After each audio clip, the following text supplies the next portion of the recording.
Haya, sasa yafuatayo ni maombi maalumu kwa ajili ya wale wadada wote na wanawake wote wanaopenda na kuwahitaji wanaume tu wenye pesa, wenye magari na wenye maisha mazuri, lakini wale gredi ya mwisho hawawataki. Kwa hiyo tumefanya research wanaume, tumegundua ya kwamba hao wanaofanya hivyo sio amri yao, bali wameshikwa na mapepo. Kwa hiyo tunafanya maombi maalum kwa ajili ya hao wanawake wote na wadada wote wanaopenda hivyo. Tumechunguza, tumeona asilimia kubwa ya wao wazazi wao wenyewe walikuwa katika hali ngumu, wamewazaa katika mazingira magumu, wengine wakiishi katika chumba kimoja, wengine wakianza kwa kulala chini. Kwa hiyo wapo waliopatikana wanakulala chini, wapo waliopatikana katika chumba kimoja, lakini leo hii wao wamekuwa wakubwa, wanataka wanaume tu peke yake wenye uwezo wa kifedha na kimali. Wale waliokuwa maskini wanaona kama vile hawana maana yoyote. Kwa hiyo tumegundua kwamba yanayowasababisha hivyo ni mapepo, na tukaona leo hii tufanye maombi maalum kwa ajili ya kuwatetea, kwa sababu dunia sasa hivi inasema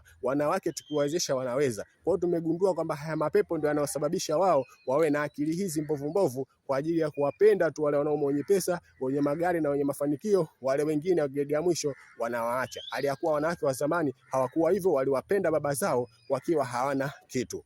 Mwenyezi Mungu tunakuomba katika jina lako, waondoshee mapepo, teketeza mapepo yote yaliyokuwa katika vichwa vya hawa wanawake, teketeza mapepo yote yaliyokuwa katika vichwa vya hawa mama ambao wanataka tu wanaume wenye pesa, wenye kipato, wenye mafanikio. Tumegundua kwamba ni mapepo yanayowatawala na kuamrisha hivyo, ni mashetani machafu na mabaya yanayowaamrisha kufanya hivyo. Kwa hiyo tunakuomba Mwenyezi Mungu kwa jina lako, tunakuomba Allah kwa jina lako, teketeza mabaya yote, teketeza machafu yote, teketeza mapepo yote katika mili ya hawa wanawake, katika mili ya hawa wadada, katika mili ya hawa mama. Lakini vile pasi na kuwasahau wale wanawake wote ambao hawataki kuolewa, wanasema eti usingomaza ndio kila kitu katika maisha yao. Kwa hiyo leo tunaomba maombi haya maalum kwa ajili ya kuteketeza hayo mapepo. Tunajua vile kwamba ni mapepo ndio yanayowafanyisha hivyo, hawataki kuolewa, wanaona kuishi wenyewe ndio kila kitu. Kwa Mwenyezi Mungu tunakuomba, teketeza mapepo yote yalikuwa katika fikra za wanawake wa namna hii, hawataki kuolewa, na wale ambao wanaofikiria ya kwamba kukaa usingomaza, na wale ambao wanaofikiria kwamba kupata wanaume matajiri ndio kila kitu kwa wao na kuacha maskini.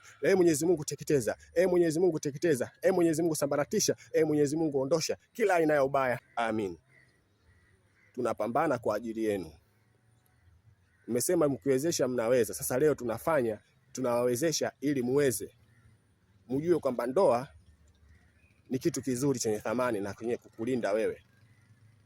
Lakini vile ujue ya kwamba wanaume wote ni sawa, hata kama wengine wanakuwa na kipato.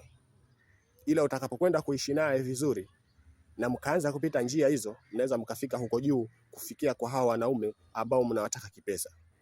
Tunapambana kwa ajili yenu.